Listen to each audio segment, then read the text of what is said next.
Entonces nos quedamos fue en la parte de la exploración, de la segunda parte del examen de la exploración del examen físico.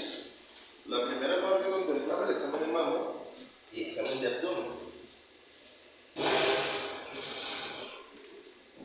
Eso fue la primera porción. Luego, en la segunda división, nos vamos a dedicar a la exploración de manera directa de la porción ginecológica, que es lo que nos indica.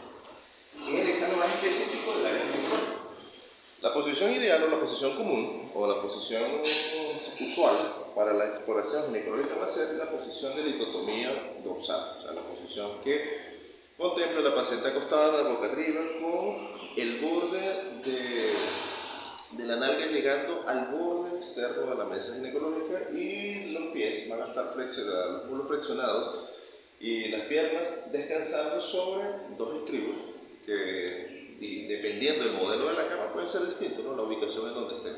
Pero usualmente la paciente debe tener las rodillas separadas, los muslos flexionados, las piernas descansando sobre los dos estribos, que esa sería la posición usualmente común, la posición ideal. Esto debe ser una posición que se le debe explicar previamente a la paciente. Probablemente sucede que hay una paciente que nunca haya ido a la exploración ginecológica y no sepa usualmente cómo es.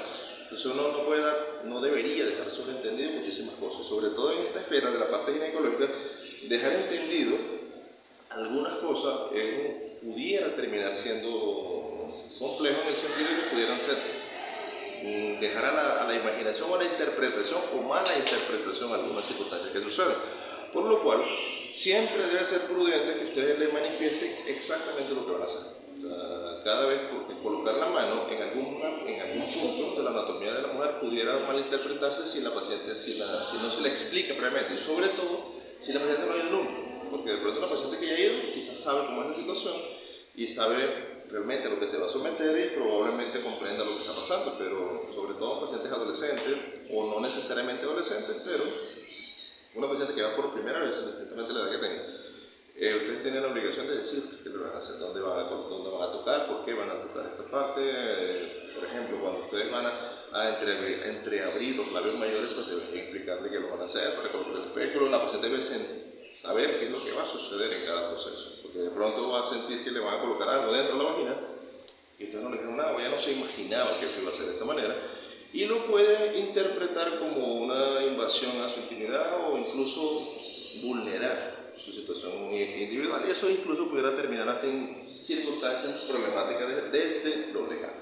Por tanto, para que ustedes se eviten problemas, traten de establecerlo en los mejores términos, de la forma más clara posible, utilizando un lenguaje muy simple para que la paciente comprenda exactamente por qué ustedes la van a colocar en esta posición, por qué es la posición ideal. La paciente en ese momento siempre tiene el derecho de poder escoger que alguien esté con ella acompañando, puede ser la hermana, puede ser la mamá, puede ser el esposo, puede ser, por supuesto, una persona que sea mayor de edad, ¿no? Eventualmente, por lo que va a suceder, pero que sea consentido por las dos partes. Luego, en la estructuración, porque siempre debería haber discretamente un orden definido para que ustedes traten de repetirlo sistemáticamente siempre, cada vez que hagan la exploración, y eso aplica para cualquiera de las especialidades. Usualmente, esta situación de que el examen sea sistemático, ordenado y repetitivo, es con la finalidad de que siempre lo hagan y no se les olvide nada, porque usualmente si empiezan por un lado, van por el otro, en una de esas pudiera ser que piensen que ya han evaluado algo y no lo han hecho, porque realmente como lo están haciendo de manera muy desordenada, esa es la finalidad última, eso aplica para cualquier circunstancia. Entonces, en la parte ginecológica de igual manera, establecen ciertamente para la exploración, usualmente lo más notorio va a ser la exploración, por supuesto, de los genitales externos. Ya en la parte de los genitales externos, ustedes saben que el genital externo involucra el monte de Venus, o sea, toda esta porción, todo lo que es el... Dígame. No sé si la parte ginecológica o de ginecobstetricia que dentro de la exploración física se involucra a partir de la exploración de mamas. Claro, comenzamos, y de hecho ahí empezamos la clase pasada. O sea, en la clase anterior hicimos el examen de mama, el examen de abdomen, que es eventualmente cómo se hace. En el examen de obstetricia debería ser un examen rutinario porque de hecho así tú puedes ir educando a la paciente en el sentido y en pro de la lactancia materna. Porque imagínate tú que la paciente tenga el pezón invertido y ella pues es así de toda la vida, eso es una cosa que ella ya está acostumbrada con esto. Pero resulta que cuando ella vaya a amamantar eso va a ser un tremendo problema. Entonces, el obstetra pudiera involucrarse en tratar de darle algún tipo de técnicas, ejercicios para tratar de ir evolucionando el pezón en esta mujer, para que cuando le toque la fase de lactancia materna sea más efectiva. Porque esa es una de las situaciones donde el enganche con el bebé, con la madre, no se da de manera satisfactoria y es una de las causales por las cuales la lactancia materna no se da, no se continúa en el tiempo. Ahora, esto debería ser labor del obstetra porque el pediatra va a agarrar a esa mamá en plena lactancia materna.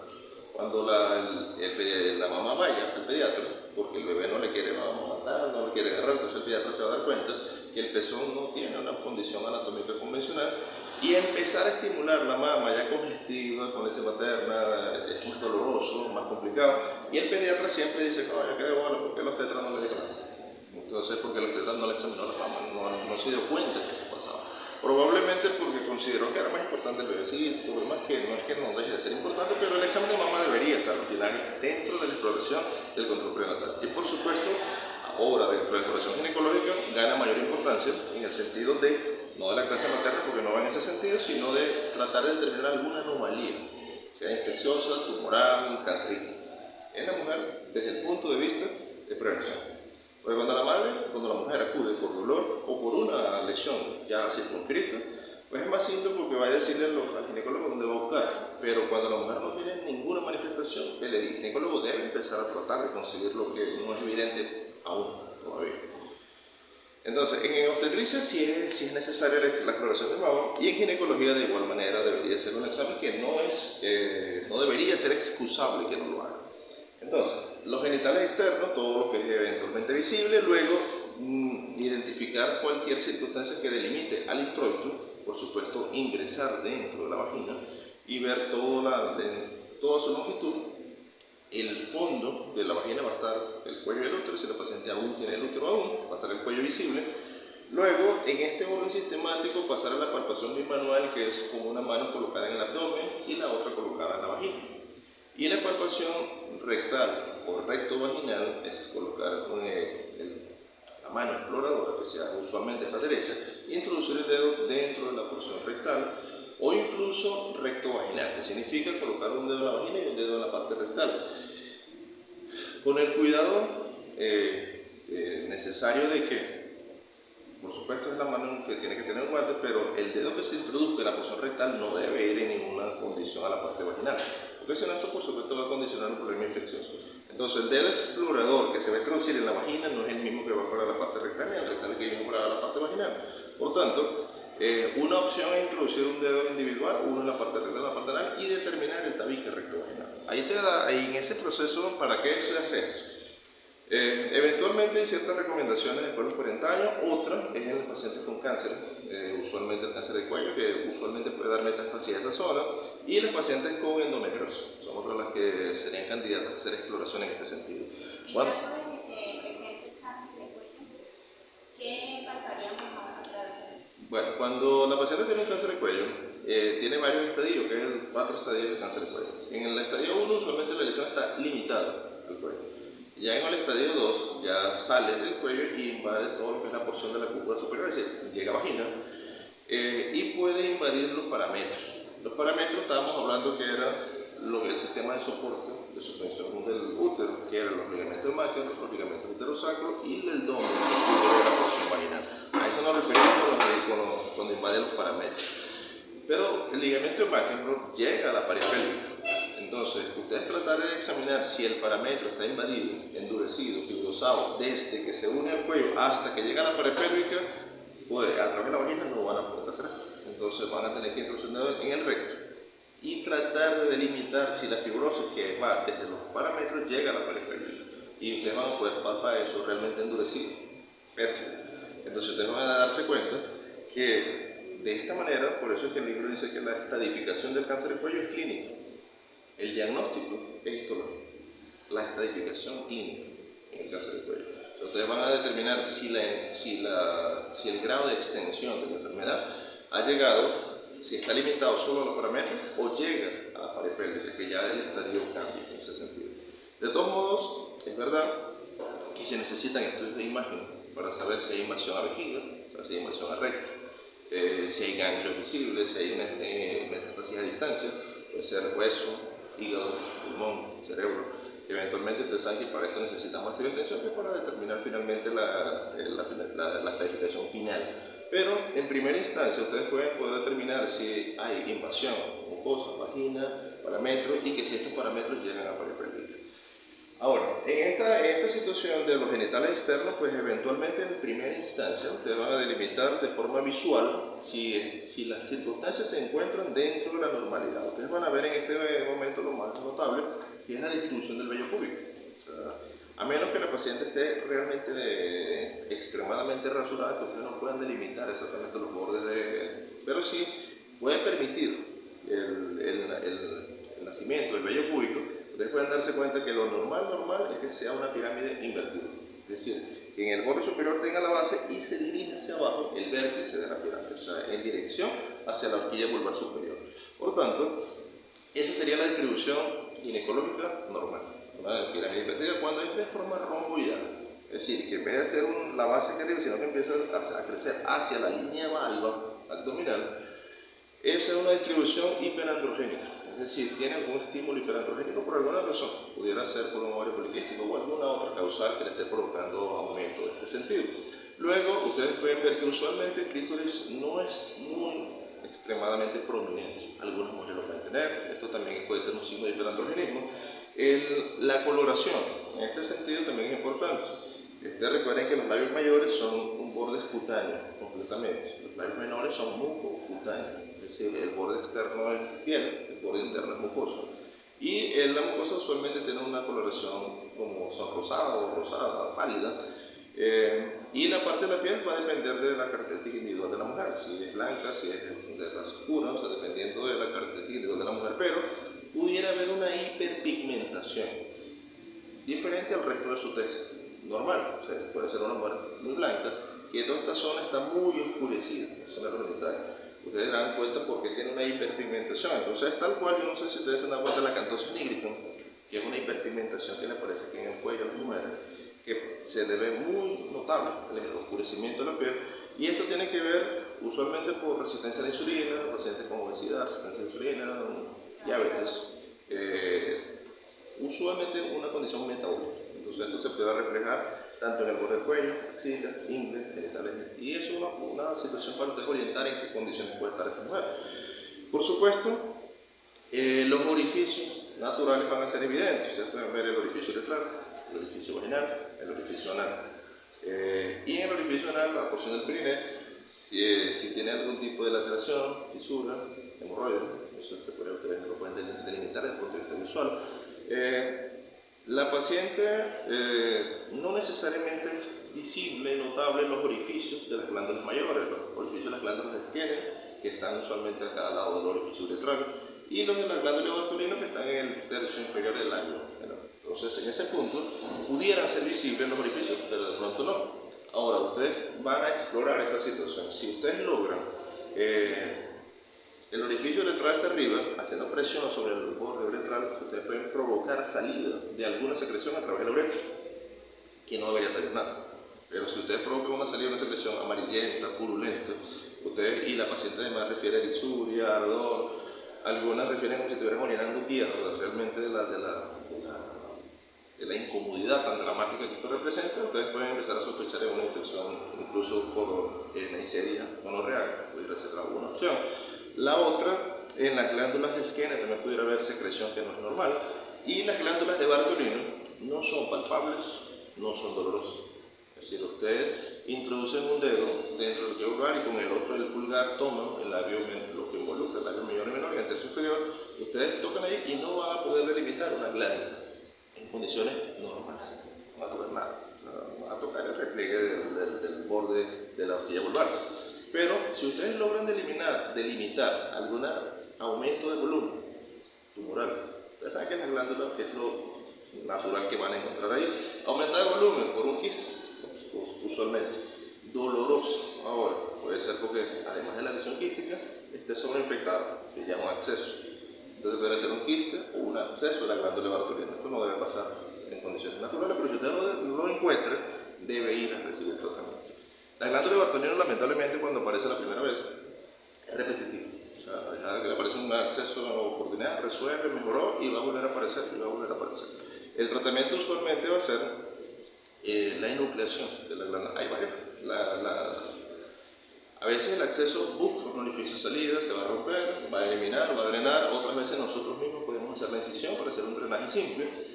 Pero la otra es enuclear la glándula, o sea, llevarla a quirófano, a la cirugía, tratar de sacar toda la glándula en su totalidad para que ya la mujer deje de sufrir en esa situación. Entonces, ¿perdón? Sí, de ambos lados. Cuando uno no opera, la inspección es de ambos lados, pero cuando tú logras conseguir una glándula enferma, que la tienes que sacar, sacas la que está lesionada. La que está sana, no te metes con ella.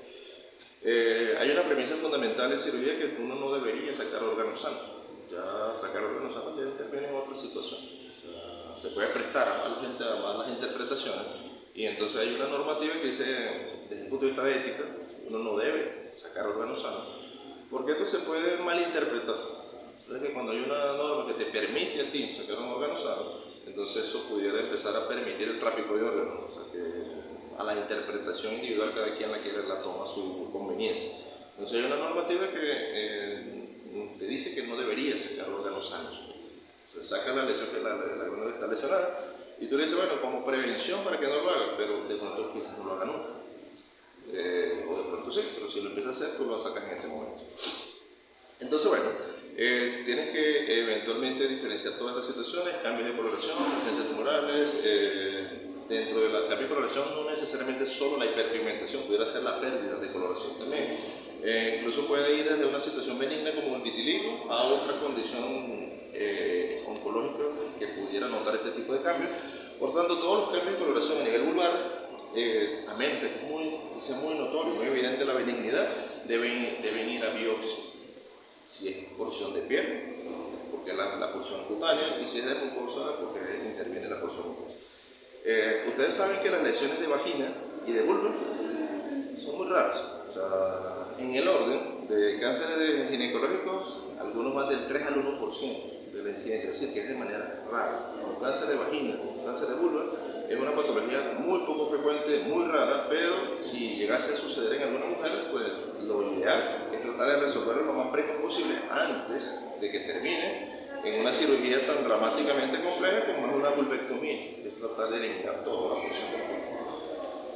Ok, en la estructuración de igual forma, ya en el momento del introito vaginal, ustedes van a determinar, tienen que evidenciar los labios menores. Ustedes saben que los labios menores terminan unidos en el borde superior, por dos hace que el borde inferior es el frenillo del clítoris, el borde superior del labio mayor, se va a formar el capuchón.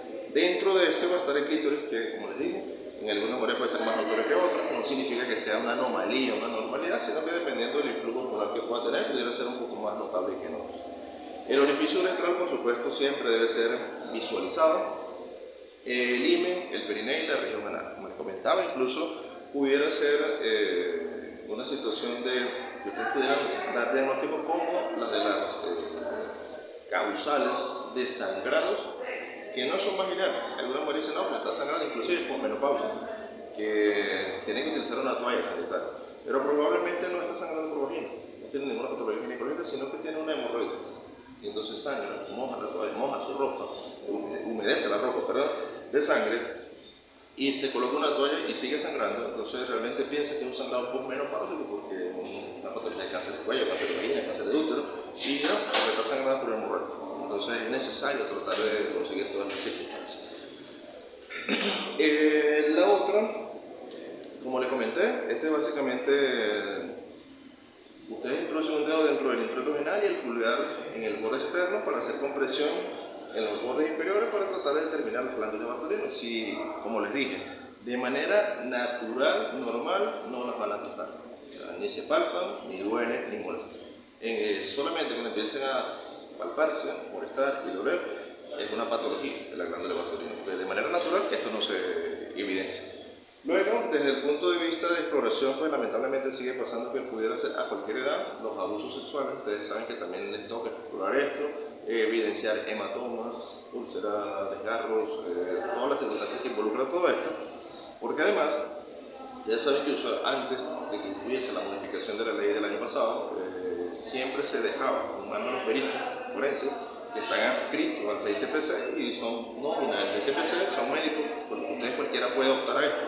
Si a ustedes les gusta la parte criminalística, pueden hacer medicina forense, los absorbe el Ministerio de Justicia, entran al 6CPC, ustedes forman a ser parte y van a ser los peritos. Los peritos son usualmente un médico especializado en el área determinada y pasan a ser peritos forenses que van a hacer estas evaluaciones, pero ahora con la nueva modificación de la ley dice que incluso una mujer que llega por maltrato o por alguna circunstancia, en ausencia de un perito forense, pues el médico que la recibe puede tomar la investidura y hacer todas las porciones de evaluaciones. Por tanto, ustedes deben empezar a instruirse en este sentido para evitar inconvenientes cuando lo puedan hacer. Lo otro, que como les comenté, ustedes en otras clases anteriores, las mujeres siempre van a tener la probabilidad y la posibilidad de padecer una situación que son los prolapsos. Usualmente, ustedes saben que la pelvis ósea tiene un orificio grande en la porción baja y ese orificio queda cerrado por los planos musculares. Entonces los planos musculares como que sirven de soporte para que el útero que va a descansar ahí no descienda. Entonces la pelvis básicamente va a ser un círculo grande y los músculos van a estar sosteniendo el útero, pero los músculos se ceden y terminan descendiendo, pero no solamente el plano muscular, sino el sistema ligamentario que sostiene el útero en su lugar. Pero el sistema de soporte fundamental va a ser los planos musculares y de ellos va a ser el elevador del ano y la fascia endopélvica que colabora con el elevador del ano. Pero en un momento esto va a ceder. Entonces, la pelvis, los músculos tienen sostenido esto para que no descienda, pero el orificio de salida va a ser a través de la vagina. A través de la vagina es que van a descender los órganos pélvicos. Entonces, el orificio de la pelvis es grande, el orificio óseo. Entonces, ahí básicamente está sostenido por una cincha muscular, pero las cinchas musculares tienen tres orificios naturales, que va a ser el orificio letral, el orificio vaginal y el orificio anal. Tienen tres orificios naturales establecidos. Y alrededor de ellos están delimitadas las cinchas musculares. Pero el peso del bebé, es decir, el embarazo, todo lo que aumente las maniobras de Valsalva, tos, estreñimiento, peso, embarazo, parto, va a hacer que esto ceda y por supuesto el orificio natural por donde va a ceder va a ser el orificio vaginal. Pero no solamente el orificio vaginal, incluso el orificio rectal pudiera provocar salida de algo. Entonces cuando ustedes ponen a pujar a una paciente, ustedes pueden entreabrir los labios mayores y se sale el útero, se desciende. Ese es el cuello, lo que pasa es que no se ve la imagen claramente. De una mujer pujando y con la salida del cuello uterino a través de los labios mayores. Incluso esta es todavía mucho más dramática porque se desciende toda la cara anterior de la vagina y tiene toda la cara anterior de la vagina fuera, es decir, a través del orificio natural, pero sin embargo ustedes pueden poner a pujar a una paciente y sale la mucosa rectal a través del orificio anal y esto causa dolor, ardor, sangrado en ocasiones. Por tanto, todo esto ustedes lo tienen que evaluar. Eso se hace con maniobra basal, te ponen a poner a la mujer y pueden evidenciar eventualmente los descensos. La exploración, pues, ya en primera instancia, todo limitado a la inspección, separan labios, ponen a cubrir a la mujer para poder evaluar todo el conducto vaginal hasta el final, porque puede no estar descendido en ningún sentido. Es a través de los espéculos vaginales, que pueden ser de metal, pueden ser plástico. Hay varios modelos, hay unos que son por tamaño, son pequeños, pediátricos, virginal, como lo denomina, medianos y grandes, dependiendo de la condición. Los nombres usualmente el espéculo de Graves, el espéculo de Pedersen, que dependiendo del tamaño que tiene, y hay el espéculo de Collins, que es que se abre en sentido lateral. El espéculo usted lo introduce en la vagina y va a abrir en sentido hacia arriba y hacia abajo. Pero hay un espéculo que abre en este sentido, o sea, porque usted necesita meter algunas cosas en sentido lateral. Por ejemplo, ¿en qué sentido sería prudente colocar una... Cuando se hace, por ejemplo, el procedimiento como una histerosalpingografía, o sea, cuando hacen una histerosalpingografía no coloca un espéculo, uno mete una pinza la tracción del cuello y mete una cánula para meter un líquido que es el medio de contraste. Y cuando pasa ese medio de contraste empiezan a colocarle la radiografía, que es básicamente el estudio que se hace. Entonces uno necesita quizás retirar esto mientras le hacen la radiografía. Entonces a veces el espéculo que no abre, pues a veces no deja sacar el material que no metió, entonces si el espéculo abre en sentido lateral es más fácil retirarlo. O en cualquier otro procedimiento que sea necesario ir metiendo cosas, como por ejemplo en las ecografías, que son las histerosonografías, que uno puede hacer un eco posterior a la insuflación con líquido a nivel de la cavidad, uno mete el transductor transvaginal y quizás el espéculo simple dificulte meterlo, entonces es más fácil poner este tipo de espéculos. Pues hay varios modelos por esa razón. Siempre se establecía que colocar un medio lubricante era más fácil para que el espéculo causara la menor incomodidad posible. Ustedes saben que uno de los principios de la exploración ecológica es tratar de causar la menor incomodidad posible. Colocar lubricante hacía que el espéculo se deslizara con mayor facilidad, pero hubo ciertos problemas diciendo que el espéculo podría alterar el resultado de una citología. Es decir, que si de pronto el espéculo se entraba en contacto y llenaba de gel al orificio cervical, cuando uno iba a tomar la citología, iba a tener mucho gel, se iba a contaminar con esto y los resultados iban a ser inadecuados. Pero en el libro de Williams dice que aparentemente no, o sea que como que no modifique, pero de todos modos hay que tener ciertamente cuidado con esto, o sea, mientras no menos contaminar la muestra sería mejor. El libro de Williams dice que el gel no modifica en nada, o sea que demostró que no había contaminación de la muestra, pero siempre uno debe tener el mínimo cuidado con esto en ese sentido. Lo otro, ya después que ustedes tengan la paciente colocada en posición de la litotomía dorsal, colocan el espéculo, ustedes saben que el orificio vaginal realmente tiene un sentido más vertical que horizontal. Entonces, el espéculo, pues, si ustedes lo meten en este sentido, quizás puede molestar, se pudiera angular la introducción del espéculo, no en total sentido vertical para no molestar el bote uretral, pero realmente en sentido oblicuo y después sí lo enderezan ya cuando estén cerca del cuello. No esperar que las valvas del cuello toquen en contacto con el cuello, porque cuando ustedes abren, ustedes pueden raspar el cuello y ponerlo a sangrar. Si el cuello está realmente friable, una cervicitis, una molestia, alguna situación, entonces el espéculo debería abrirse antes de eso. Ya después que ustedes tengan visibilizado el cuello, sería el momento uno para describir si hay alguna lesión, las características del orificio cervical. ¿Saben que una mujer que no ha parido nunca tiene el orificio circular, casi puntiforme, muy pequeño? Una mujer que ya ha tenido partos vaginales, el orificio se rasga transversalmente, o sea, tiene en sentido transversal, porque los desgarros propios del canal del parto, o sea, técnicamente sucede siempre. El orificio ustedes no van a ver, bueno, que no van a ver nada porque no se ve, pero técnicamente hay un orificio circular y un orificio regado transversalmente. Ustedes van a colocar primero, toman el exocervix, o sea que el exocervix es el epitelio que recubre el exterior del cuello y el endocervix está en el canal endocervical, son dos epitelios diferentes. Pero primero toman el exocervix con la espátula de aire y segundo a tomar el endocervix. Esto siempre es la norma, primero el exocervix, luego el endocervix. Básicamente porque ustedes saben que el diagnóstico presuntivo básico inicial de una cervicitis, es decir, una inflamación del canal endocervical producto de una infección, sea por tricomonas, por Neisseria, por Escherichia coli, por lo que sea, pero que provoque una cervicitis, es que tú pongas a sangrar el cuello con mucha facilidad. Es decir, una torunda de algodón que te la encuentras y le pones a sangrar, sospechoso de algo, que te tomas la citología y la paciente no debe sangrar, pero metes el hisopo dentro del canal para tomar el endocervix y la pones a sangrar, eso es diagnóstico presuntivo de una cervicitis. ¿De qué etiología? La tienes que investigar. Pero entonces, si tomas primero el exocervix y luego el endocervix, aunque lo pongas a sangrar ya no vas a tomar más muestra. Pero si metes primero el endocervix y pones a sangrar a esa paciente y se vuelve un sangrero, cuando tú vayas a tomar el exocervix lo que vas a tomar es pura sangre. Y básicamente no se va a ver nada en la lámina. El patólogo va a decir, muestra contaminada por sangre, no logro evidenciar nada. Por eso es la razón de que siempre es el exocervix primero y el endocervix después. Es una norma sistemática que tiene que ser de esa forma. Entonces, ¿qué van a investigar de igual forma? Si hay sangre ahí, el origen de esa sangre, si presentan flujo anormal, ustedes saben que ciertamente todas las mujeres tienen algo. Flujo, en términos genéricos, es la salida de un líquido a través de la vagina. No identifica que sea infeccioso o que no sea sangre, puede ser cualquier cosa. El flujo vaginal puede ser o sangre, puede ser agua, puede ser líquido, puede ser lo que sea, cualquier condición que salga a través de la vagina.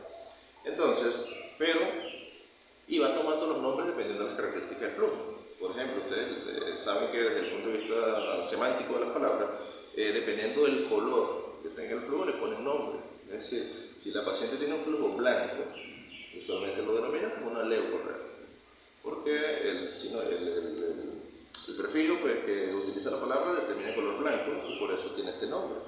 Entonces, si la condición fuese un color verde, usualmente lo define como una clororrea. Clororrea, así como la clorofila, o sea, tiene el mismo prefijo. Por tanto, no es que todos los flujos se llaman leucorrea de manera genérica, porque si el flujo es amarillo, si el flujo es verde, no tiene el nombre leucorrea, pero la gente lo ha utilizado muy genéricamente de esta forma. Esto es solamente lo que determina son los colores de los flujos. Entonces, Además de ello, si el flujo es normal o no lo es, porque hay flujos que son convencionales en la mujer. Es decir, una mujer que tenga por estímulo estrógeno, o sea, tenga un estímulo estrogénico elevado, por supuesto va a producir mayor humedad vaginal, va a producir secreción de las glándulas a nivel vaginal y va a tener un flujo medianamente transparente o por lo menos más parecido a la condición líquida y probablemente unido al moco cervical que también está bajo el flujo hormonal por un estímulo estrogénico va a tener mayor. Y si está en esa época de ovulación, por supuesto el moco cervical va a ser más filante, más fluido y pudiera abarcar toda la vaginal, incluso mojar su ropa interior. Entonces dicen, pero ¿cómo hago este flujo? Pero es que ese es un flujo de ella, normal, para ella. Entonces, ahora, si este flujo ahora pasa a ser un color amarillo, un color verde, maloliente, irritante, que le da ardor, picazón, dolor, ya eso ya deja de ser un flujo normal. Pero hay mujeres que pueden estar humedecidas en algún momento de su ciclo menstrual y esto no significa que sea una anomalía, no significa que hay que ponerle antibióticos, no significa que tenga que ponerle óvulos, eso va a depender de su condición individual y por supuesto si no viene añadido con estas otras condiciones de anormalidad.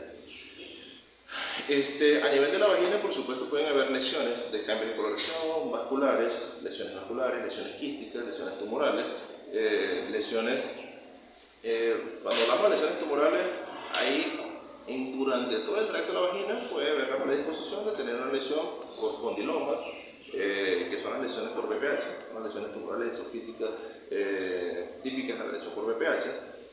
Y por supuesto las anomalías estructurales congénitas, un tabique vaginal, un tabique longitudinal, una vagina tabicada o la ausencia congénita del tercio superior de vagina, puede ser solamente el tercio inferior o una atresia vaginal. Todas estas circunstancias ustedes las pueden determinar durante la exploración del examen físico. Luego, pues en el cuello uterino ustedes van a ver si la paciente tiene un sangrado anormal, estructural, si es porque la paciente tiene una cervicitis, si es porque tiene una lesión inflamatoria por alguna otra circunstancia. Los pólipos son usualmente causales de sangrado, sobre todo coitales, y eventualmente lo importante o muy importante, mejor dicho, no porque el otro no lo sea, pero lo más importante es que ustedes logren dictaminar las lesiones neoplásicas, porque lo que debería suceder es que ninguna mujer debería fallecer por cáncer del cuello. Eso es una premisa que debería ocurrir. Ninguna mujer debería morir por cáncer de cuello, porque es una situación que tarda mucho en progresar. Es decir, las literaturas dicen 10 años, desde que tú entras en contacto con la infección viral, que usualmente tiene una relación demasiado directa con el virus del VPH, desde que entras con esta situación hasta que tiene un cáncer pueden pasar 10 años, según la literatura americana. Nosotros vamos a decirle que Venezuela es distinto y que le pongamos 5 años, 6 años. Por la evolución más dramática y virulenta de los virus y la condición socioeconómica individual de las mujeres, porque interviene el estado de nutrición, la asistencia médica y eso tiene que ver con pobreza. Finalmente, las mujeres que no tienen recursos económicos y que están en situaciones de mayor vulnerabilidad son más descuidadas, asisten poco, mal nutridas y todo esto ayuda a que esto progrese más rápido en una enfermedad. Entonces, bueno, vamos a ponerle 5 años. En ese lapso de tiempo tienen 5 años para diagnosticar esto y provocar un beneficio, o por lo menos actuar en consecuencia y evitar que la mujer fallezca por este sentido. Pero ya cuando llega muy avanzado, ya no podemos hacer nada. Por tanto, no es que lo otro no sea importante, sino que esto debería ser muy importante, el sistema de pesquisa y tamizaje de cáncer de cuello uterino. Eventualmente, la palpación bimanual significa colocar una mano sobre el abdomen y una mano dentro de la vagina. Ustedes pueden determinar la ubicación del cuello. Cuando hablamos de la ubicación del cuerpo uterino, si está en anteversoflexión o está en retroversoflexión. Eso tiene ciertamente algo de importancia, sobre todo desde el punto de vista de los dolores, si el útero está aumentado de tamaño, si el útero, la consistencia del útero debe ser blanda, los bordes uterinos deben ser lisos, regulares, pero cuando ustedes empiezan a ver irregularidades en los bordes uterinos, consistencia fibrosa en el borde uterino, aumento de tamaño del tamaño uterino, eso habla dentro de la más benigna y de la primera instancia una miomatosis uterina, que provoca aumento de volumen, irregularidad, aumento de la consistencia. Pero además de eso, por supuesto, involucrar si está en anteverso, está en retroverso, si es doloroso o no es doloroso, si eventualmente el cuello uterino, ustedes lo pueden tocar a través del tacto vaginal y lo pueden delimitar. Se supone que movilizar el cuello debe ser una porción del examen, que lo pueden hacer a través de la ecografía o a través del tacto, pero el tacto es lo más razonablemente controlable posible Y ustedes, la movilización del cuello no debe doler. Ustedes movilizan el cuello y eso no tiene que doler. Pero si eso duele, la movilización del cuello, a eso es lo que se denomina el signo de Chandelier, que eso habla sobre la movilización dolorosa del cerebro producto de una enfermedad pélvica inflamatoria. Entonces, la enfermedad pélvica o las EPIs, como las conocen, significa que ya la infección que ella tenía en la vagina, porque inicia por allí, puede ser por una Neisseria, Trichomonas, Gardnerella, Escherichia coli, el germen que sea, progresó, agarró el canal cervical, vía ascendente llegó a la cavidad uterina, trompa uterina, cae a la cavidad abdominal, hace una periperitonitis limitada en este caso y es doloroso, el peritoneo duele. Entonces, en ese momento, la paciente condiciona una enfermedad pélvica inflamatoria y ese sería el diagnóstico presuntivo clínico. Ahora, esto de forma repetitiva puede provocar a largo plazo lesiones como infertilidad, obstrucción tubárica, debido a la obstrucción tubárica, hidrosalping y todas otras circunstancias. Lo otro, en los fondos de saco posteriores, que ustedes saben que el fondo de saco posterior es el receso que hace, pero por la cavidad abdominal. El fornix posterior se denominaría de manera más correcta, hablándolo en el sentido del canal vaginal, no debería doler tampoco. Entonces, ustedes pueden palpar en los sentidos laterales. Por ejemplo, una paciente que tenga un dolor en la fosa ilíaca derecha, ustedes le tengan presunción de que no es ginecológico, una paciente que tenga una reacción inflamatoria infecciosa a nivel apendicular, esta zona va a ser muy dolorosa.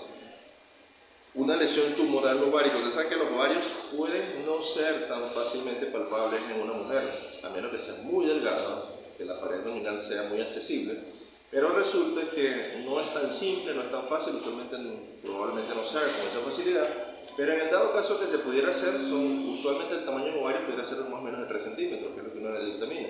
Pero ya tocar lesiones tumorales para uterinas o anexiales en este sentido, pues empiezan ustedes a pensar o en lesiones ováricas o en lesiones anexiales, como son accesos tubováricos, tumores de ovario o cualquier otra condición que provoque una lesión tumoral.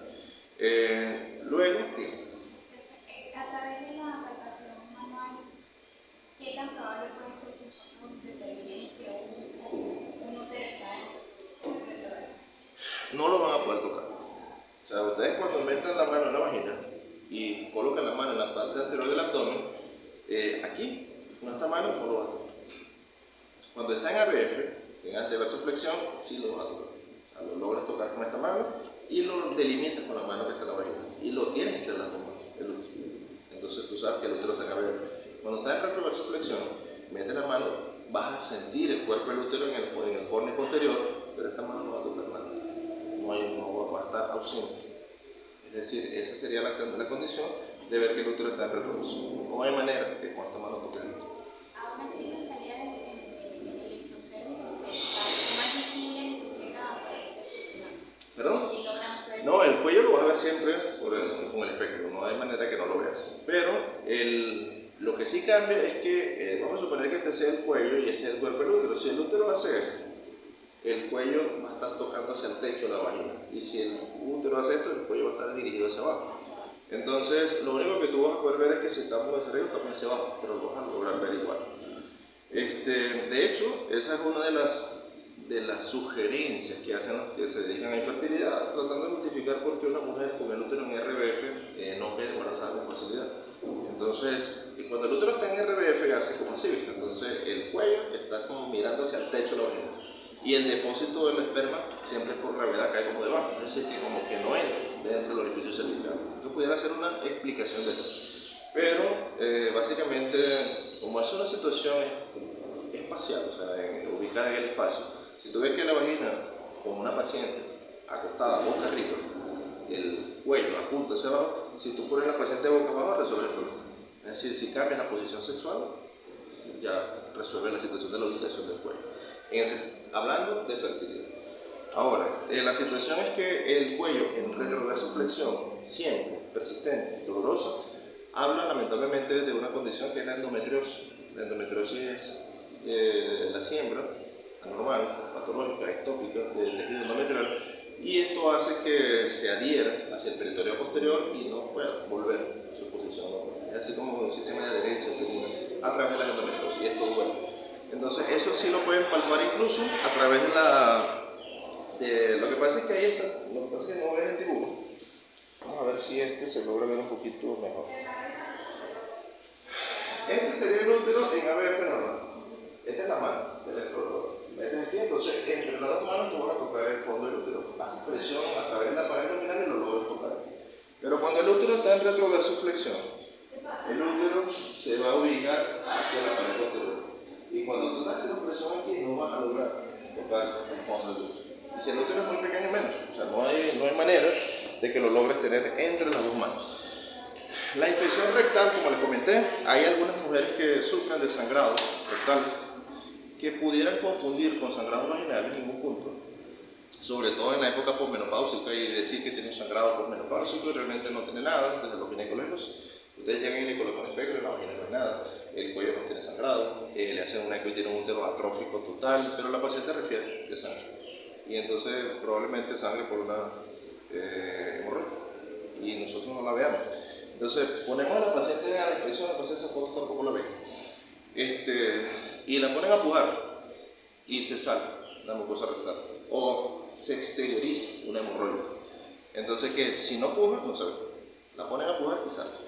Entonces esa imagen que está ahí que no se ve es del libro de Williams, donde ustedes, si las estrías, ustedes ven que la mucosa rectal tiene como estrías, ¿no? O sea, tiene líneas así convergentes en sentido radial.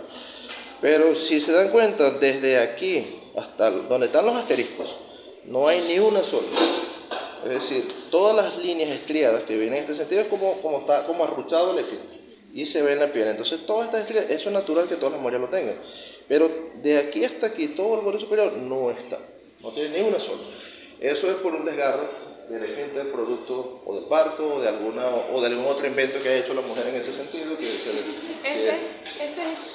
Entonces se llama el signo de la cola de paloma porque es como que se ve desde aquí hacia abajo, se ve como si fuera la cola, una cola extendida, pero aquí no tiene nada, no tiene las estrías. Entonces, si ustedes logran ver en sentido radial, van a ver como líneas, estrías, en este sentido, pero todo el borde superior, todo el tercio no tiene ninguna sola. También pueden darse cuenta que aquí hay un desgarro perineal, probablemente por el parto, es decir, que quizás esta fue la causal en este caso, un desgarro perineal o una episiotomía y que provocó el desgarro en ese sentido, provocando la pérdida. Y bueno, y aquí está la imagen que les decía, una paciente que no está pujando nada y la ponen a pujar y viene como se exterioriza la mucosa rectal.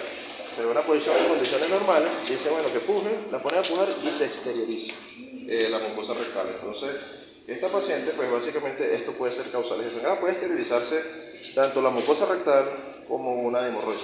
Entonces, y esas son las causales básicamente de sangrado en ese sentido. Que si la paciente no la exponen al examen físico bajo esas condiciones, quizás ustedes no lo van a ver. Y van a seguir con la duda de dónde sangra esta mujer. Entonces, si ustedes ven que no sangra nada en la vagina, la otra, una mujer que tenga una lesión tumoral en la vejiga, cáncer de vejiga, puede sangrar eventualmente a través de la uretra.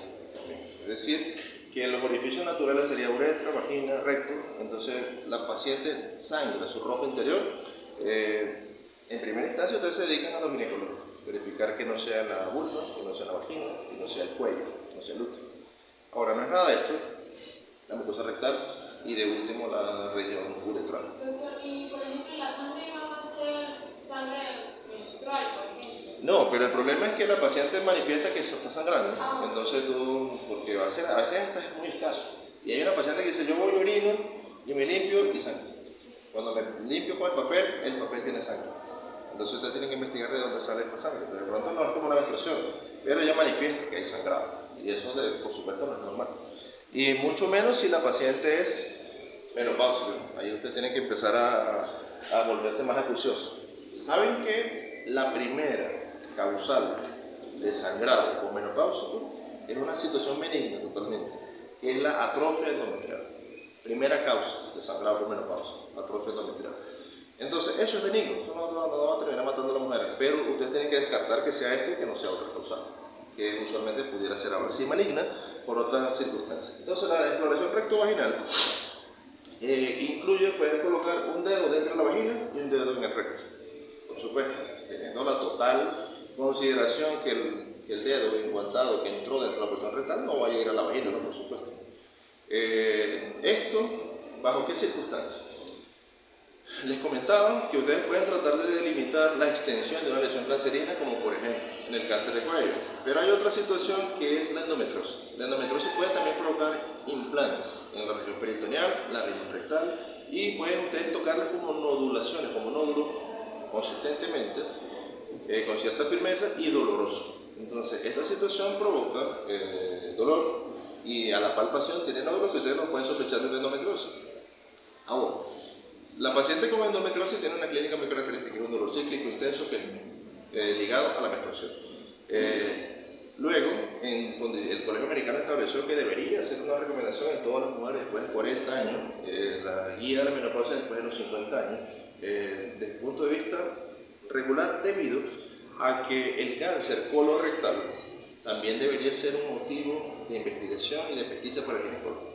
Hay mujeres que no se dan cuenta que tienen un cáncer en el colon, sino hasta que están obstruidos, sino hasta que ya la lesión fue tan grande que ya no tiene nada que hacer.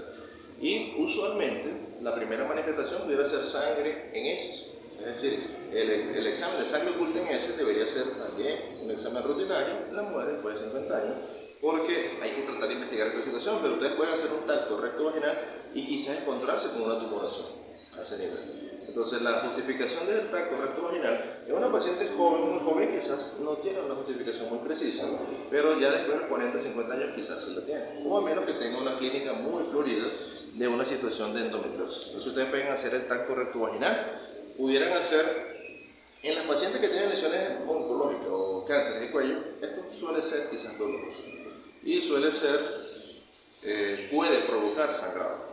Porque si ya tiene una lesión en la vagina, en el cuello, ustedes apenas la tocan van a ponerla a sangrar.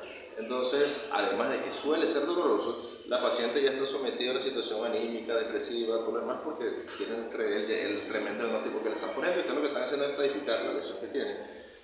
Y quizás suele ser más simple, suele ser más fácil, si ustedes lo hacen bajo sedación. Es decir, la paciente la colocan sedación, está dormida, ustedes pueden hacer la cosa más fácil y menos molesto para ella, más fácil para ustedes. Y si provoca sangrado, ustedes pueden tratar de controlar el sangrado en ese sentido. Lo que bueno, esa es la situación del signo de Chandelier que les comenté hace recién. Ese es el título, creo que es la canción de Sia, creo que se llama así, no sé si ustedes han escuchado esa canción. Bueno, ese signo significa que es el diagnóstico clínico de una enfermedad crónica inflamatoria, que es cuando ustedes movilizan el cuello, duele. Entonces ustedes van a hacer el tacto vaginal, movilizan el cuello y duele. Incluso con el traductor vaginal ustedes pueden movilizar el cuello y dejar doler. Entonces eso no duele en condiciones naturales, un hombre que no tiene nada, no muere sano. Pero si tiene una infección pélvica inflamatoria, sí deja doler. Entonces eso es una manera como llegar al diagnóstico presuntivo de esto. Luego, la paciente cuando ustedes la tienen sin ropa, porque la tienen bajo la situación que está con la bata de exploración, se supone que para que sea más cómodo todo, ustedes después que terminen el examen físico de la mujer, debería decirle que para empezar a hablar sobre las conclusiones a las que ustedes llegaron, debería que la paciente que se cambie. O sea, es más fácil conversar con ella vestida.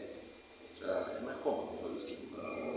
Menos, usted le va a condicionar menor inconformidad a la paciente si la paciente está conversando con ustedes sin ropa. O sea, claro, es mujeres de mujeres, pero es más fácil siempre y cuando la paciente esté vestida. O sea, siempre debe ser la norma. O sea, terminaron, que se cambie y conversamos ya con la paciente. Para estar en igualdad de condiciones y que la paciente vuelva a tener su condición elimine el pudor, vuelva a una situación de seguridad total, ¿no? Porque ustedes saben que hay unas mujeres que se pueden volver vulnerables porque están expuestas, o sea, tienen pena, pudor, temor.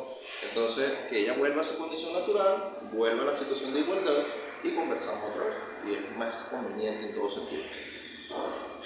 Pueden haber estudios complementarios, por supuesto, que son el básico fundamental de toda evaluación ginecológica, la evaluación ecográfica, que puede ser abdominal o transvaginal. Usualmente la exploración transvaginal es un poquito más confiable, en el sentido de que se ve con mayor precisión, mayor nitidez las evaluaciones de los órganos pélvicos. Por ejemplo, las tumoraciones de ovario deben ser siempre evaluadas por ecografía transvaginal, porque se ve mucho mejor.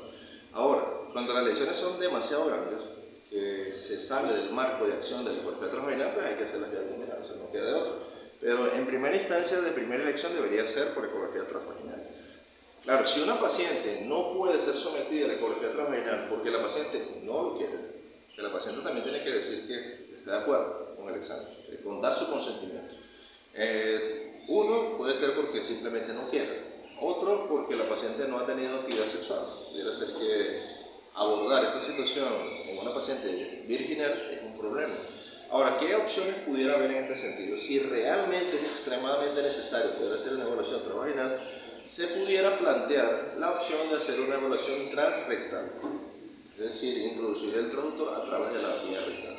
Esa es una opción que puede pasar. En una paciente que lo acepte, pero que sea muy inconveniente hacerlo, pudiera llegar a un extremo incluso de hacerlo bajo sedación, pero con todas las autorizaciones firmadas. Es decir, que ustedes no pueden llegar y decir, voy a sedar a esta mujer para hacerle porque ella no quiere. Ustedes no le pueden quitar la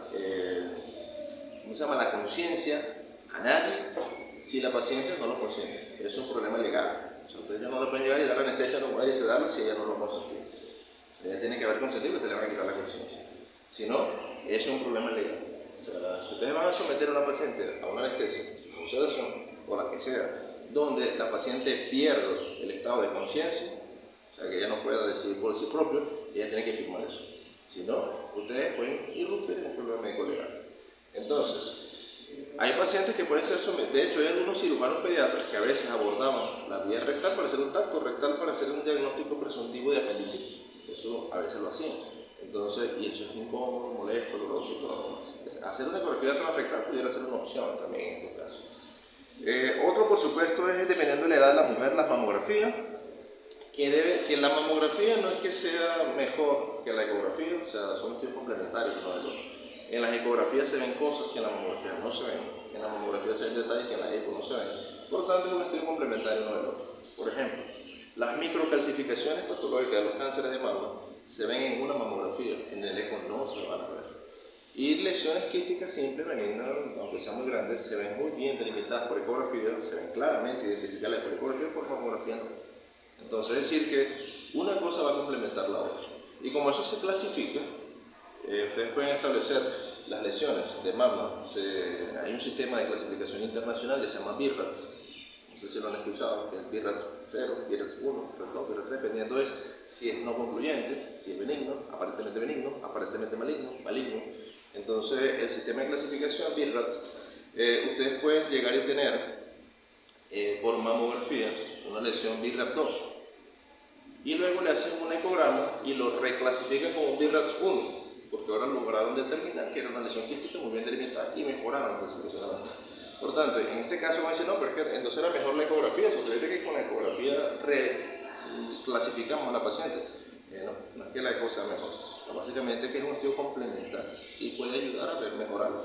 Porque pudiera ser que le pusiste un BIRATS 1 con eco y le hace la mamografía y tiene calcificaciones patológicas y ahora es un BIRATS 3. Entonces la situación puede ayudar uno al otro, de manera se complementan uno con el otro. Por supuesto, dentro de los exámenes complementarios está el de visualización directa, que es la histeroscopio, que también es un estudio de imagen que se hace a través de un histeroscopio. El colposcopio también, o la colposcopia, es colocar un sistema, primero lo van a teñir el cuello con una solución de Lugol, una solución de ácido acético primero y Lugol después, y con un sistema de amplificación de imagen, como si fuera un microscopio, te van a ver el cuello amplificado muchísimas veces y verifican si hay cambios vasculares de coloración o de lesiones de riesgo para verificar si es una paciente que tiene lesión premaligna o lesión maligna y poder dirigir la biopsia. O sea, la colposcopia te sirve para saber hasta dónde está afectado el cuello y hasta dónde vas a tomar la muestra para hacer la biopsia futura. Porque el diagnóstico de cáncer, vuelvo y lo repito, es histológico. Ustedes pueden tener una situación totalmente presuntiva de un cáncer de cuello y les parece que es un cáncer de cuello y se comporta como un cáncer de cuello, pero hagan la biopsia, porque pudiera pasar que no es un cáncer de cuello. Entonces, o una lesión que no parece un cáncer de cuello, pero le toman la biopsia y resulta que sí era un cáncer de cuello. Entonces, diagnóstico histológico. Con esto quisiera decir que de repente si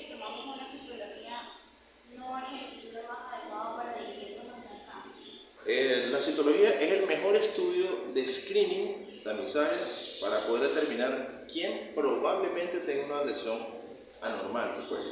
Pero es un 60% que tiene de especificidad. Por tanto, pudiera dejar 40% de mujeres por fuera. Entonces, es decir, que la citología pudiera tener una especificidad de un 60%. Que cuando, eso significa que de cada 100 mujeres que están enfermas, tú puedes diagnosticar 6. Se te van a escapar. De cada 10 que están enfermas, tú puedes diagnosticar 6. Siendo las otras 4 enfermas también. Se te van a escapar. Van a pasar por debajo del tamizaje. Es decir, que tú dices, bueno, pero entonces, de cada 10 mujeres que le hacemos una citología, 6 que incluso estén enfermas, que tengan cáncer, vamos a diagnosticar a 6. Las otras 4 se nos van a pasar. Porque el resultado va a salir normal.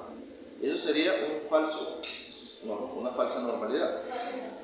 Ajá, entonces un falso negativo. Entonces resulta que cuando tú le sumas la colposcopia, puedes llegar a un 90%. O sea, ¿usted recomendaría que tú le digas a Eso debería ser. Entonces, ¿y qué pasa? Después que tú dices, mira, tiene una lesión premaligna, ellos te pueden decir, tiene cambios policísticos tipo infección por VPH, pudiera decir una citología. O decir que tiene un cambio sugestivo de una neoplasia y la describe. Ahora, la citología te obliga a ir a una biopsia, que es el estudio confirmatorio.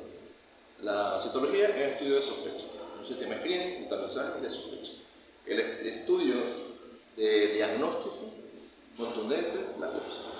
Ahora, tú puedes decir, bueno, pero el cuello es amplio, ¿de dónde voy a tomar la biopsia si yo no veo nada? O sea, no me parece, toda la citología salió sospechosa. Pero yo miro el cuello y se ve una huella espectrosal. Entonces, ¿a dónde voy a tomar la biopsia finalmente?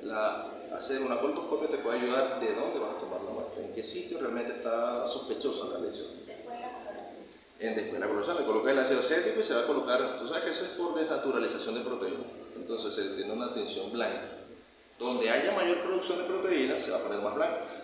Y donde hay una situación de multiplicación celular anómala descontrolada, va a haber mucha multiplicación de proteínas.